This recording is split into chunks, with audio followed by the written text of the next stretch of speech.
नमस्कार, यहाँलाई इतिहास सम्बन्धी तथ्य जानकारी दिने यस हिस्ट्री इन नेपाली च्यानलमा स्वागत छ।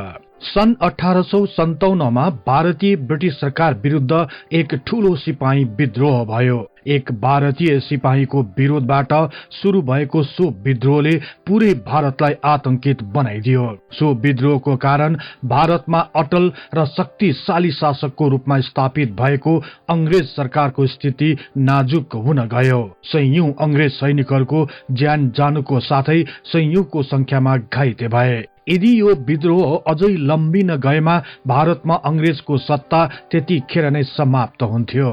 तर यही समयमा नेपालको तत्कालीन प्रधानमन्त्री तथा श्री 3 महाराज जंग बहादुर राणाले भारत स्थित अंग्रेज सरकारलाई सहयोग गर्ने प्रस्ताव पठाए। सो प्रस्तावलाई स्वीकार गरिएपछि जंग बहादुरको नेतृत्वमा नेपाली सेना भारत पस्यो र सो विद्रोहलाई दबाउन सफल भयो। यस्तो संकटपूर्ण अवस्थाबाट मुक्ति दिलाई सत्ता जोगाइदिएकोमा ब्रिटिस सरकारले नेपाललाई सन् 1816 मा भएको सुगौली सन्धिको कारण गुमाएको केही भूभाग फिर्ता गर्यो। वास्तवमा सो घटना कसरी घट्न गयो, जंग बहादुरले कसरी ब्रिटिस सरकारलाई सहयोग गरे, यसबारे आजको कार्यक्रममा चर्चा गरिनेछ। विश्वास छ सदा झै यस कार्यक्रमलाई पनि उत्तिकै मन पराइदिनु हुनेछ। आउनुहोस्, नेपाल तथा विश्व इतिहासको बारे तथ्य तथा प्रामाणिक जानकारी दिने उद्देश्यका साथ इतिहासका विद्यार्थीहरूद्वारा निर्मित यस कार्यक्रमलाई मन पराई लाइक, शेयर र सब्स्क्राइब गरिदिनु अनुरोध गर्दै म कार्यक्रम प्रस्तोता सार्थक नेपाल यहाँहरूलाई हार्दिक स्वागत गर्दछु।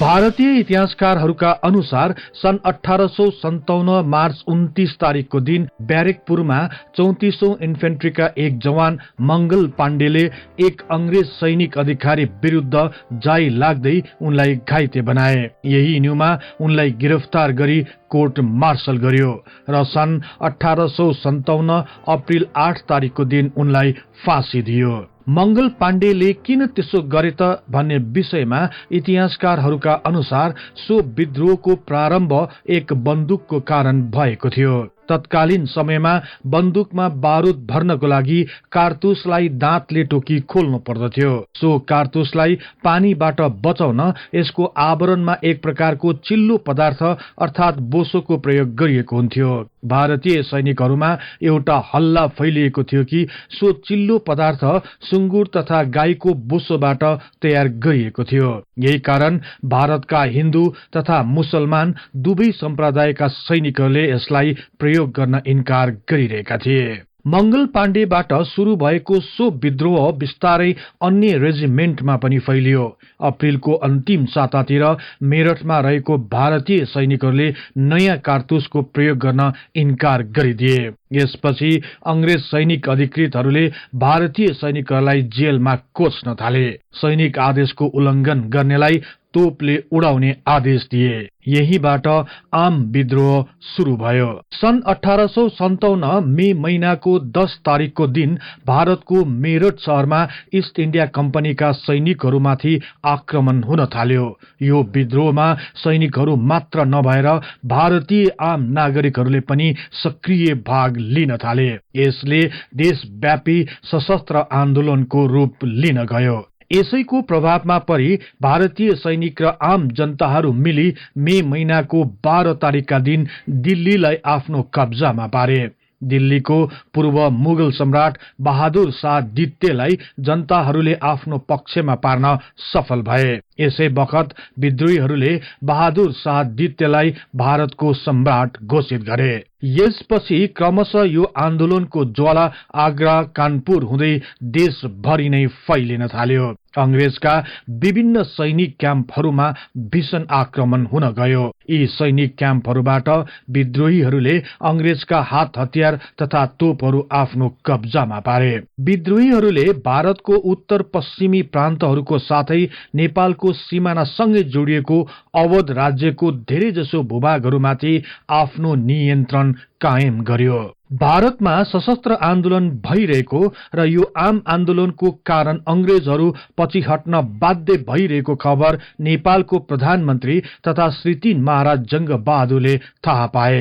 यसपछि जंगबहादुरको एक राम्रो हितैषी बनेका अंग्रेज शासकलाई यस्तो आपतमा सहयोग गर्नुपर्छ भन्ने मनसायले उनले तुरुन्तै ब्रिटिश सरकारलाई नेपालले सैनिक सहयोग गर्ने प्रस्तावको साथ एक पत्र पठाए। पत्र पठाएकै दिन जंगबहादुरले आफ्ना 6000 सैनिकहरूलाई तयारी हुन आदेश दिए। तत्कालीन भारतीय ब्रिटिश गवर्नर लर्ड क्यानिङले जंगबहादुरको पत्र पाउने बित्तिकै सो प्रस्तावलाई अस्वीकार गर्दै आवश्यक परेमा सम्पर्क गर्ने भन्दै पत्रको जवाब फर्काए। कतिपय लेखकहरूका अनुसार तत्कालीन ब्रिटिश गवर्नर लर्ड क्यानिङले नेपाली फौजहरू विद्रोहीहरूसँगै मिल्न सक्ने र भारतमा लुटपाट मचाउन सक्ने भनी शंका गरेकाले उनले जंगबहादुरको प्रस्तावलाई अस्वीकार गरेका थिए भनी उल्लेख गरेका छन्। यस सशस्त्र विद्रोहताका विशेष गरी भारतको अवध राज्य अर्थात हालको उत्तर प्रदेशको क्षेत्रहरूमा ब्रिटिश सरकारले विद्रोहीहरूको ठूलो सामना गर्नु परिरहेको थियो। सो विद्रोहमा ब्रिटिशहरूले धेरै ठूलो क्षति बेहोरिरहेका थिए। अब पनि ढिलो गर्ने हो भने ब्रिटिश शासकहरूले धेरै नै विनाशको सामना गर्नुपर्ने शंकाले जंगबहादुरलाई छटपटी भइरहेको थियो। जंगबहादुरको प्रस्तावलाई अस्वीकार गरिएकोले उनले ब्रिटिश गवर्नर लर्ड क्यानिङलाई कायर पनि भन्न भ्याए। तर विद्रोहले दिनदिनै चर्को रूप लिँदै गएपछि कम्पनी सरकारले नेपालको सहयोग प्राप्त गर्ने कुरामा पुनर्विचार गर्न थाल्यो। यसका साथै भूतपूर्व अंग्रेज रेजिडेन्ट ब्रायन हडसनले पनि अंग्रेज सरकारलाई नेपालको सहयोग स्वीकार गर्न अनुरोध गरे। यही समयमा विद्रोहीहरूले लखनऊ स्थित ब्रिटिश रेजिडेन्सीलाई घेराउ गरे। घेराउको क्रममा भएको आक्रमणमा परि अंग्रेज कमिश्नर सर हेनरी लरेन्सको विद्रोहीद्वारा हत्या गरियो। सर हेनरी लरेन्सको हत्या गरेपछि अंग्रेज फौजहरू पछि हटे। यही मौकामा विद्रोहीहरूले लखनऊ शहर आफ्नो कब्जामा लिए। अन्ततः विद्रोह दबाउने कुनै पनि उपाय नदेखेपछि अंग्रेज सरकारले अन्तिम विकल्पको रूपमा नेपालको सहयोग लिन बाध्य भए। सन् 1857 जुन 26 तारिकको दिन गवर्नर लर्ड क्यानिङले पठाएको पत्र नेपालको लागि ब्रिटिश प्रतिनिधि जर्ज रामसे मार्फत जंगबहादुरले प्राप्त गरे। सो पत्रमा जंगबहादुरको प्रस्तावलाई सहर्ष स्वीकार गर्दै नेपाली सेनाको सहयोग स्वीकार गर्न ब्रिटिश सरकार इच्छुक भएको बेहोरा लेखिएको थियो। यो पत्र पाउने बित्तिकै जंगबहादुरले राज्यका सबै सरदारहरूलाई बोलाएर एउटा विशेष सभाको आयोजना गरे र ब्रिटिश सरकारलाई नेपाली सैनिक सहायता दिने विषयमा उनीहरूको राय सल्लाह मागे। उपस्थित भएका केही सरदारहरूले नेपालले तटस्थ नीति अवलम्बन गर्नुपर्ने मत प्रस्तुत गरे भने केही सरदारहरूले सहयोगको प्रस्तावलाई समर्थन जनाए। तर प्रधानमन्त्री जंगबहादुर राणा स्वयंले भने छिमेकी अंग्रेज सरकारसँग राम्रो सम्बन्ध भएका कारण नेपालले सहयोग गर्नुपर्ने कुरामा जोड दिए। यसपछि जंगबहादुरले तयारी अवस्थामा रहेको 6 रेजिमेन्ट सेनालाई तुरुन्तै लखनऊ तर्फ परिचालन गरे। ब्रिटिश सरकारको सहयोगको लागि हिँडेको नेपाली सेना अगाडि बढ्दै जाँदा गोरखपुर हुँदै ब्रिटिश साम्राज्य भित्र प्रवेश गर्यो। त्यसपछि नेपाली सेनाहरू सिधै लखनऊ तर्फ नबढी लखनऊ वरिपरि रहेका क्षेत्रहरूतर्फ अघि बढे। विद्रोहीहरू रहेको आजमगढ र जौनपुर तर्फ नेपाली सेनाहरू हानिए। यी दुवै जिल्लाहरू विद्रोहीहरूको कब्जामा थियो। यस क्षेत्रमा ब्रिटिश सेनाको ठूलो क्षति भएको थियो। तर नेपाली सेनाको आक्रमणमा परि विद्रोहीहरू सो क्षेत्रहरूबाट भाग्न बाध्य भए। यसरी अगस्त 14 तारिकको दिन आजमगढ र अगस्त 15 तारिकको दिन जौनपुरमाथि दखल गर्न नेपाली सेना सफल भयो। तर यसको 4 हप्ता पछि नै अर्थात सेप्टेम्बरको तेस्रो सातातिर विद्रोहीहरूको एउटा ठूलो समूह पुनः आजमगढ आई आफ्नो किल्ला सुरक्षित पारे। विद्रोहीहरूको पुनः प्रवेशलाई रोक्न नेपाली सेनाको टोली फेरि आजमगढ तर्फ हानिए। जौनपुर पुगेका नेपाली सेनाहरू सेप्टेम्बर 18 तारिकको दिन बिहान 10 बजेतिर जौनपुरबाट आजमगढ तर्फ लागे। आजमगढ नगरको केही माइल भित्र नै विद्रोहीहरू तयारी अवस्थामा तैनात रहेको सूचना प्राप्त गरेपछि नेपाली सेनाले पनि ढिलो गर्नुहुन्न भन्ने लागेर राति नै विद्रोहीहरूमाथि जाई लाग्ने योजना बनाए। जौनपुरबाट दिनभरि हिँडेर आएका नेपाली सेनाहरूको अवस्था सो समयमा साह्रै दयनीय थियो। भोक, प्यास, थकान र निन्द्रालाई त्याग्दै राति 1 बजे नै विद्रोहीहरूमाथि आक्रमण गर्न अघि बढे। आजमगढ नजिकै रहेको एउटा सानो बस्तीमा विद्रोहीहरूले घात लाएर बसिरहेको खबर प्राप्त गरेपछि राति नै सो क्षेत्रलाई घेरा हाली नेपाली सेनाले अचानक आक्रमण गर्यो। तीव्र गतिमा अघि बढेको नेपाली सेनाको अगाडि विद्रोहीहरूले सम्हालिने मौका नै पाएनन्। प्रतिकार गर्न बसेका विद्रोहीहरू 10 मिनेटमा नै भागाभाग भए। भारतीय विद्रोहीहरूले आफ्नो मुख्य गढ लखनऊ शहरलाई बनाएका थिए। लखनऊ शहर एक प्रकारले ब्रिटिस सरकारको अधिकारबाट विद्रोहीहरूको हातमा गइसकेको थियो। ब्रिटिस सेनाले धेरै पल्ट प्रयास गरे तापनि विद्रोहीहरूलाई खदेड्न सकेका थिएनन्। यस क्षेत्रलाई हजारौं विद्रोहीहरूले सुरक्षा दिइरहेका थिए। यही भएर ब्रिटिस गभर्नर लर्ड क्यानिङले नेपाली सेनाको सहयोग बिना लखनऊ क्षेत्रमाथि एकाधिकार कायम गर्न नसकिने निधो गरे।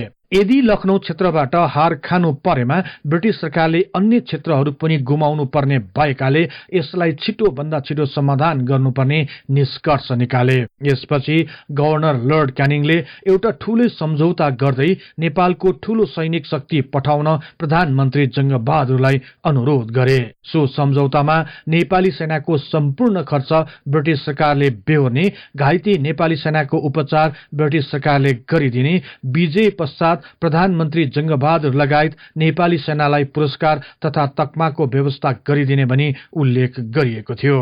यो खबर प्राप्त गर्ने बित्तिकै प्रधानमन्त्री जंगबहादुरले सेनालाई तुरुन्तै तयारी हुन आदेश दिए। जंगबहादुरले आफ्ना सेनालाई 3 भागमा विभाजित गरे। राइफल बडीगार्ड र 8 रेजिमेन्ट सहितको सेनाको कमान्ड आफैले लिए भने दोस्रो सैनिक दलको कमान्डर जनरल खड्क बहादुर र तेस्रो दलको कमान्डरमा बखत जंगलाई तोके। जनरल रणदीप र धीर शमशेर प्रधानमन्त्री तथा महाराज जंग बहादुरका सोके सहायकको रूपमा खटिए।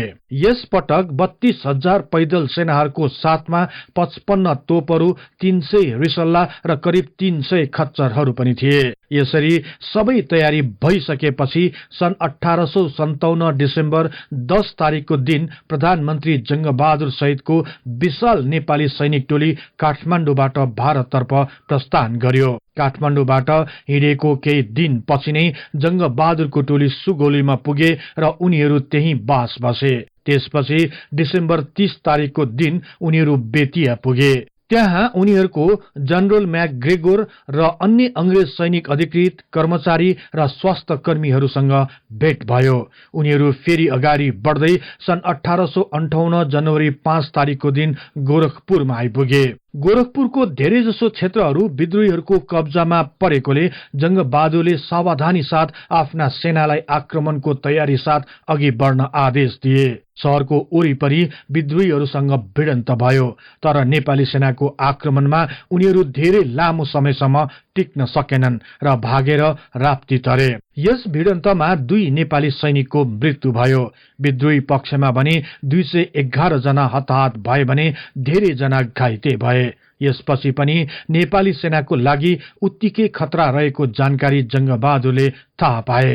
योजनाबद्ध ढंगले अघि नबढेमा नेपाली सेना विद्रोहीहरूको घेराउमा पर्न सक्ने विचार गरी जंगबहादुर राणाले विभिन्न टुकडीमा सेनाहरूलाई विभाजित गरे। ती टुकडी सेनाहरूलाई विभिन्न नाकाबाट गोरखपुर क्षेत्रभित्र पस्न आदेश दिए। यस प्रकार नेपाली सेनाले गोरखपुर माथि पनि कब्जा गरी छाडे। गोरखपुरबाट विद्रोहीहरूलाई धपाएपछि जंगबहादुर राणाले गोरखपुरको प्रतिरक्षाको लागि 2 रेजिमेन्ट पैदल सेना त्यही छोडेर उनीहरूको समूह गण्डक तरेर अम्बरपुर तर्फ अघि बढे। फेब्रुअरी 20 तारिकको दिन 2000 नेपाली सेनाको अर्को डिभिजनले विद्रोहीहरूको कब्जामा रहेको फैजाबाद स्थित 2 वटा बलिया किल्लाहरू कब्जामा लिए। यही दिन गोरखपुरमा पुनः विद्रोहीहरूले नेपाली सेनामाथि आक्रमण गर्यो। 1200 नेपाली सेना र 300 ब्रिटिश सैनिकहरू रहेको सो टोलीको मोहम्मद हुसेनको नेतृत्वमा करिब 2500 को संख्यामा रहेको विद्रोहीहरूसँग भीषण भिडन्त भयो। विद्रोहीहरूको संख्या धेरै भए तापनि उनीहरूले ठूलो क्षति बेहोर्नु पर्यो। नेपाली र अंग्रेजको संयुक्त सेनाले विद्रोहीहरू पछ्याउँदै उनीहरूको किल्लालाई ध्वस्त पार्दै अघि बढे। अन्ततः गोरखपुरका वरिपरि रहेका उनीहरूका गढहरूलाई निमिट्यान्न पार्न सफल भए। सन् 1857 मार्च 10 तारिकको दिन प्रधानमन्त्री जंगबहादुरको समूह लखनऊ स्थित ब्रिटिश सैनिक क्याम्पमा पुग्न सफल भए। ब्रिटिश क्याम्पमा पुग्ने बित्तिकै सर कोलिन क्याम्पबेलले महाराज जंगबहादुर राणालाई विशेष सम्मान स्वरूप 21 तोपको सलामी दिई भव्य स्वागत गरे। यही समयमा ब्रिटिश कमान्डर इन चीफ र जंगबहादुर बीच आत्मीय छलफल शुरू भयो। यस वार्तालापको लागि मेट क्याफेले दोभाषेको भूमिका निभाएका थिए। छलफलको क्रममा जंगबहादुरले ब्रिटिश सरकारको सहयोगको लागि सम्पूर्ण नेपाली सेनाले तन मनका साथ सहयोग गर्ने वचन दिए। यसबाट खुशी भएर सर कोलिन क्याम्पबेलले ब्रिटिश सरकारको लागि यस अत्यन्त कठिन घडीमा नेपालको सहयोग प्राप्त भएकोमा ठूलो हर्ष प्रकट गरे। यसै समयमा लखनऊका अन्य क्षेत्रहरूमा भने विद्रोही पक्षहरूसँग नेपाली र अंग्रेजको संयुक्त सेनाहरूको बीच भीषण भिडन्त भइरहेको थियो। यसमध्ये बेगम कोठीलाई विद्रोहीहरूले सबैभन्दा बलियो गढ बनाएका थिए। बेगम कोठीमा अंग्रेजको हाइल्यान्डर्स रेजिमेन्ट र नेपालको सेना मिलेर संयुक्त रूपमा भीषण आक्रमण गरिरहेका थिए। सो क्षेत्रमा हजारौंको संख्यामा विद्रोहीहरू भए तापनि नेपाली सेनाहरूले सो किल्ला भित्र घुस्ने स्थान पत्ता लगाइ छाडे। यसपछि तीव्र गतिमा नेपाली सेनाले किल्ला भित्र आक्रमण गरे। नेपाली सेनाहरूले गढ भित्र नै छिरी आक्रमणलाई तीव्र पारेपछि विद्रोहीहरूको भागाभाग भयो। 9 घण्टासम्म चलेको सो भिडन्तमा विद्रोहीहरूको ठूलो क्षति हुन गयो। कोठीको वरिपरि रहेको खाल्डाहरूमा 600 भन्दा बढी लडाकुहरूको शवहरू छरिएर रहेको थियो। यसमा केही नेपाली र अंग्रेज सैनिकहरूको पनि मृत्यु भयो। सन् 1857 मार्च 12 तारिकका दिन जंगबहादुर राणाले विद्रोहीहरूको आश्रय स्थल रहेको अर्को स्थान आलमबागमा जान आदेश दिए। यस क्षेत्रमा जंगबहादुर आफै पनि केही तोपहरूको साथ अघि बढे। आलमबाग स्थित 3 वटा मस्जिदहरूमा हजारौं विद्रोहीहरू घात लगाएर बसेका थिए। नेपाली सेना त्यहाँ पुग्ने बित्तिकै विद्रोहीहरूले आक्रमण गरिहाले। विद्रोहीको संख्या धेरै रहेको र हात हतियार पनि पर्याप्त भएकाले नेपाली सेना पछि हट्न बाध्य भए। तर जंगबहादुर राणा स्वयं अगाडि बढी नेपाली सेनाको परम्परा र वीरताको कथालाई पुनः साबित गर्न, नेपालको गौरवशाली इतिहासलाई स्वर्ण अक्षरले लेख्न र जस्तो सुकै मूल्य चुकाउनु परे पनि दुश्मनसँग कहिल्यै नझुक्न, विद्रोहीहरूलाई जसरी भए पनि पराजित गर्न आह्वान गरेपछि नेपाली सेनाहरू पूर्ण जोशको साथ आक्रमण गर्न अघि सरे। नभन्दै भीषण आक्रमणका साथ अघि बढेका नेपाली सेनाले केही घण्टामा नै सो क्षेत्रबाट विद्रोहीहरूलाई लखेटिदिए। यस भिडन्तमा 70 जना नेपाली सैनिकहरूको ज्यान गयो भने 50 जना भन्दा बढी सैनिकहरू घाइते भए। तर सयौंको संख्यामा विद्रोहीहरू हताहत भए। यसपछि नेपाली, अंग्रेज र सिख सेना सहितको संयुक्त फौज अगाडि बढ्यो। यो संयुक्त सेनाले लखनऊ स्थित 76 मन्जिल मोती महल र ताराकोठीबाट विद्रोहीहरूलाई विस्थापित गर्न सफल भए। त्यसपछि संयुक्त सेनाहरू केशरबागतर्फ अघि बढे। केशरबागको अगाडिबाट नेपाली सेनाहरू भित्र पस्ने प्रयास गरे। तर यही समयमा विद्रोहीहरूले भित्रबाट आक्रमण गरे। अंग्रेज र सिख सेनाहरू अर्को दिशाबाट आक्रमण गर्न थालेपछि विद्रोहीहरू पनि बाढिए र नेपाली सेनाले भीषण आक्रमण गर्ने मौका पाए। भिडन्त भएको केही समयपछि नै विद्रोहीहरूको भागाभाग भयो। यहाँ रहेको विशाल र वैभवशाली दरबारमा सुन, चाँदी र हीरा जवाहरातका आभूषण, अत्यन्त महँगा सल, सुन र हीरा जडित हात हतियार तथा अन्य प्रकारका मूल्यवान सामग्रीहरू यत्र तत्र छरिएर रहेका थिए। नेपाली सैनिकहरूले सो सामग्रीहरूलाई राम्ररी चिन्न सकेनन्। एकजना नेपाली सैनिकले सुवर्ण तारले बुनेको 250 थान हिराको एउटा माला फेला पार्यो। उनले त्यो माला हातमा लिए र त्यसमा भएको सुनको तार झिकेर हिरालाई सिसाको टुक्रा ठानेर पर हुत्याइदिए। यसरी बहुमूल्य सामग्रीहरू चिन्न नसकेर धेरैजसो गहनाहरू आगोमा जलाइदिए। यसपछि शहरका विभिन्न स्थलहरू संयुक्त सेनाको कब्जामा आइसकेको थियो।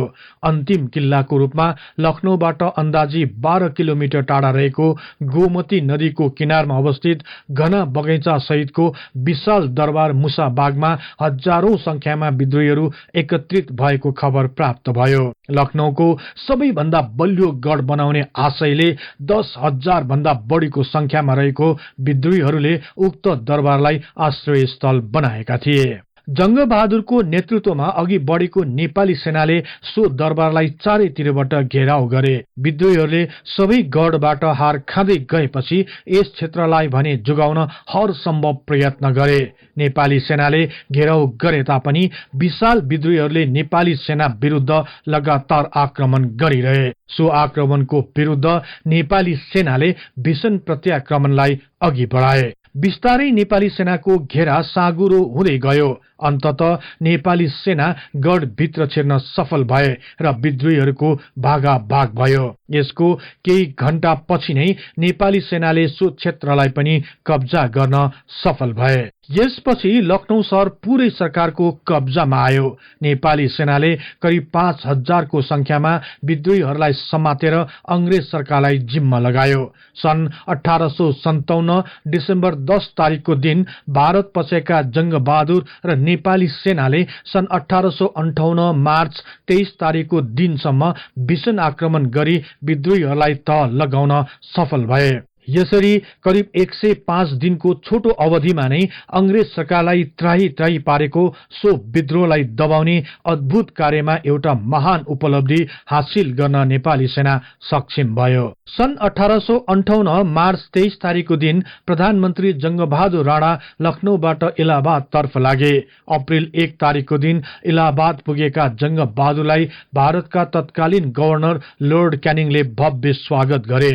भेटको क्रममा अत्यन्त संकटपूर्ण घडीमा ब्रिटिश सरकारलाई दिएको बहुमूल्य सहयोग बापत गभर्नर जनरलले जंगबहादुर प्रति हार्दिक धन्यवाद अर्पण गरे। यही भेटमा गभर्नर लर्ड क्यानिङले प्रधानमन्त्री तथा श्री 3 महाराज जंगबहादुर राणालाई एक स्थायी उपहारको रूपमा नेपालको गुमेको केही भूभाग फिर्ता गर्ने वचन दिए। गभर्नर लर्ड क्यानिङसँगको भेटपछि जंगबहादुर राणा इलाहाबादबाट सोझै बनारस तर्फ लागे। बनारसमा 6 दिनको बसाइपछि उनी नेपाल फर्किए र मे 4 तारिकको दिन उनी काठमाडौँ आइपुगे। सन् 1859 अक्टोबर 15 तारिकका दिन नेपालका लागि ब्रिटिश प्रतिनिधि जर्ज रामसेद्वारा प्रधानमन्त्री तथा श्री 3 महाराज जंगबहादुरलाई उनको सम्मानमा दरबारमा आयोजित एक भव्य समारोहमा grand knight cross order of the बाथको उच्च उपाधिबाट विभूषित गरियो। अन्यलाई पनि विभिन्न तकमा विभूषण उपाधि र प्रशंसा पत्रद्वारा सम्मान गरियो। यसका साथै सो विद्रोहमा आफ्नो ज्यान गुमाउने तथा बहादुरीका साथ लड्ने नेपाली फौज र तिनका परिवारलाई पुरस्कार स्वरूप जम्मा 4,50,000 रुपियाँ पनि प्रदान गरियो। यसपछि सबैभन्दा महत्वपूर्ण विषय भनेको यो महान सहयोगलाई सम्मान गर्दै ब्रिटिश सरकारले सन् 1816 मा गुमाएको आफ्नो भूभाग मध्ये बाँके, बर्दिया, कैलाली र कञ्चनपुर नेपाललाई फिर्ता गरिएको औपचारिक पत्र बुझाइयो। यस प्रकार जंगबहादुरको सूझबुझ र बहादुरीको कारण नेपालले आफ्नो गुमेको केही भूभाग प्राप्त गर्न सफल भयो। तर केही इतिहासकार तथा लेखकहरूले सो क्षेत्रहरू बाँके, बर्दिया, कैलाली र कञ्चनपुरलाई नयाँ मुलुक भनी नामकरण दिएका छन्। अचम्मको विषय त के छ भने आफ्नै भूभाग फिर्ता पाउँदा पनि कसरी नयाँ मुलुक भनी नामकरण गर्यो। यस्तो बेढंगको नामकरणले कहिलेकाहीँ पूरै नेपालको अस्मितालाई असर पार्न सक्छ। यस बारे पनि बहस होस्। प्रधानमन्त्री जंग बहादुरको बारेमा जे जस्तो सुनिए तापनि अंग्रेज जस्तो साम्राज्यवादी राष्ट्रबाट थोरै भए तापनि यी भूभागहरू पुनः प्राप्त गर्नु नेपालको लागि सबैभन्दा ठूलो उपलब्धि थियो र यो उपलब्धि जंग बहादुर राणाको जीवनकालको नै स्वर्णिम कार्य भएको भन्दा फरक नपर्न सक्छ।